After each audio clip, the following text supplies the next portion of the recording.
My two favorite little girls here today. Come on. Not so little anymore. Growing up and older. Thank you for indulging me.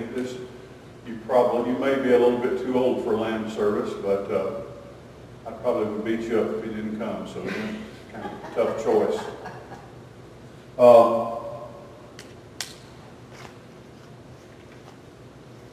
Can you see what that is?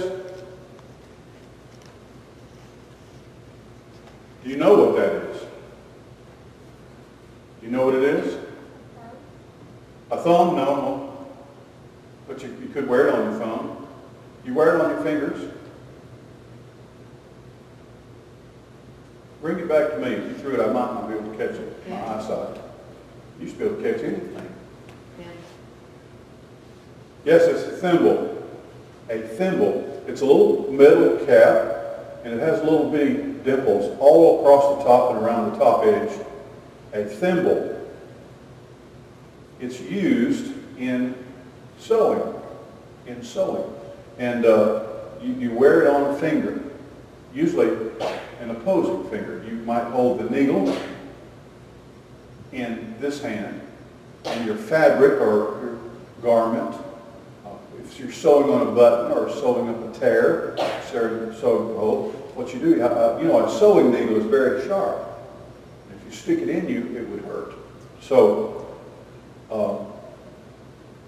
when you have a sewing, you have a needle and a thread, and you want to put it in this handkerchief, you want to poke it through, but you don't want to poke it into your finger.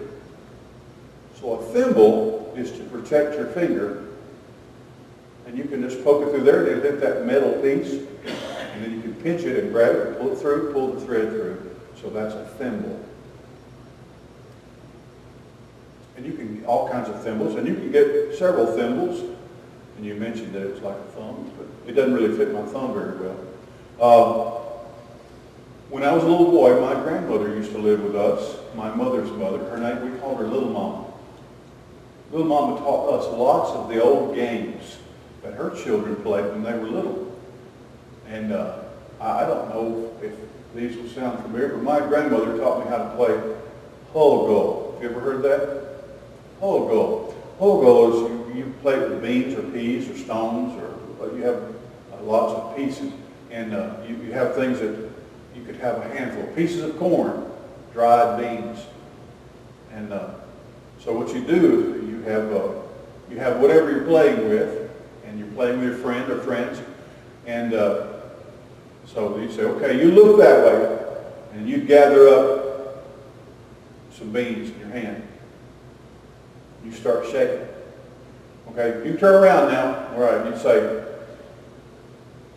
would say, Hogo. You'd say, handful. And they'd say, how many? And you'd say, how many indeed? How many? And they're supposed to guess how many beans you got in your hand. It's just almost impossible, but it's a game. You might guess. 8, you got 8 beans. Hogo, handful, how many? I remember that. Now, another game that we used to play was that if we had several friends, we'd all sit on the floor or on the ground around in a circle. And you'd go to Mommy, and you'd say, Mama, we need a thimble. She said, don't you lose my thimble. Sometimes you only have one thimble. Thimbles could be made of ceramic, can be very valuable. They can be made of gold. I've seen some thimbles that were worth thousands and thousands of dollars. And some of them just very simple like this one. You can buy them at almost any store. And so what you do is you pick one person and say, okay, you go out of the room, hide your face or whatever, and then you got all your friends around, sitting down, and you give one of them a thimble, and they'd hide it, put it in the pocket. They'd sit on it, or something like that. So this other person, okay, come in, and you'd play a game called Thimble, Thimble, Who's Got the Thimble? And you'd ask them questions. It's you have it, till you guess who had the thimble. I know it sounds exciting. But the only thing that was more fun than that was tying string to a June bug. And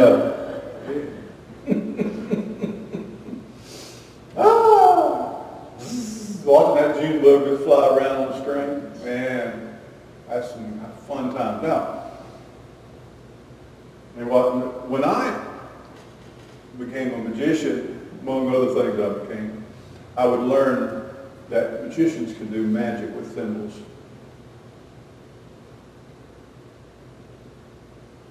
Now watch.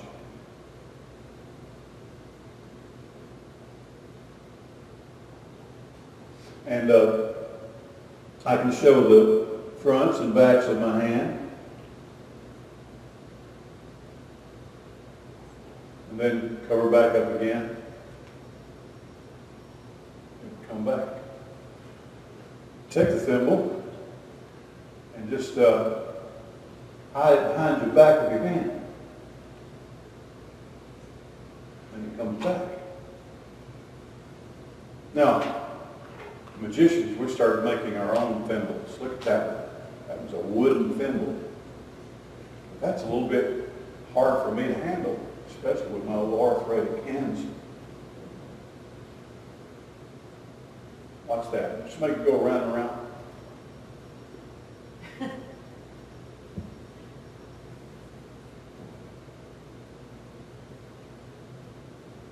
Didn't put it in my mouth at all. Thimble magic. Let me show you.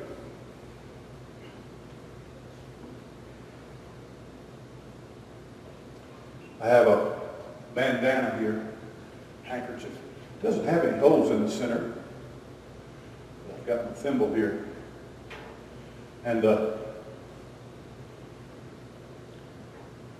what I'm going to do is I'm going to take my thimble, I'm going to put it up underneath here. Hold it up just like that. Go 1, 2, 3.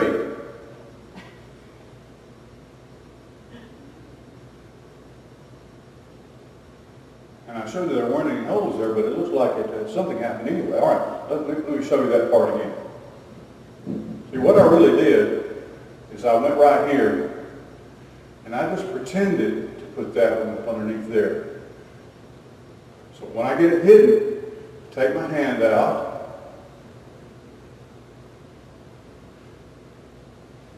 It's right there. See? And then when you're looking, I say, now look at this, and I say, I'm going to make it come through the hole. When I get my hand over here to the side, I'm just going to leave that thimble over there. Just like that.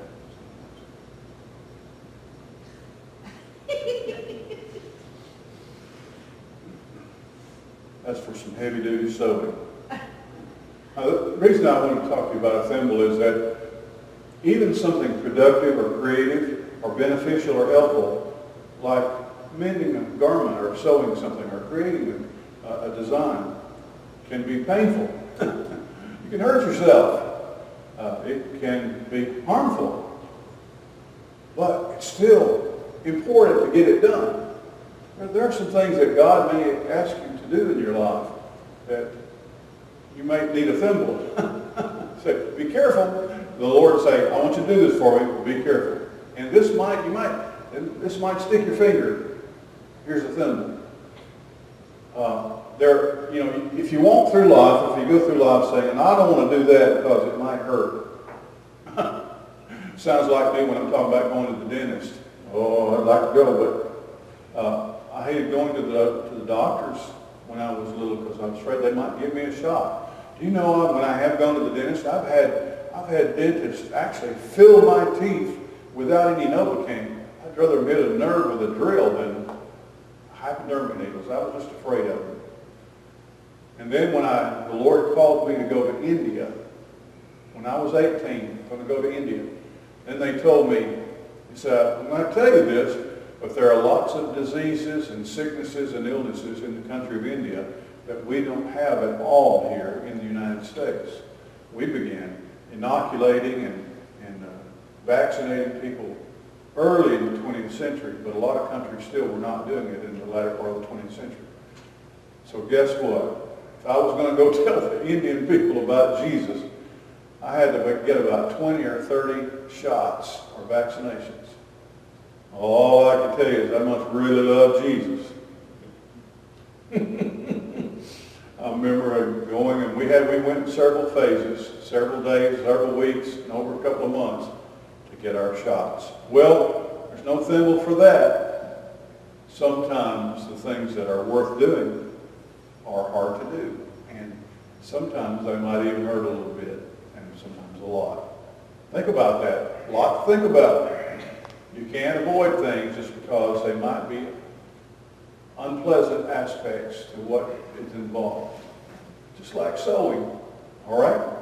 I'm going to go ahead and tell my favorite sewing joke. I know I've told it many times here, and it doesn't make any sense at all, but there was this pastor, he went to the prison ministry, and he was going through meeting all the different prisoners who were in prison, and he saw this man over there sitting on a bench, and he had some cloth in his hands, and he had a needle and thread, and the pastor was there to strike up a conversation, and he looked at the man and he said, "Sewing?" And the prisoner said, "No, reaping." It's complicated. All right. Thank you very much. You can go back and sit where you were sitting. Brother Dan, if you come and continue to lead us.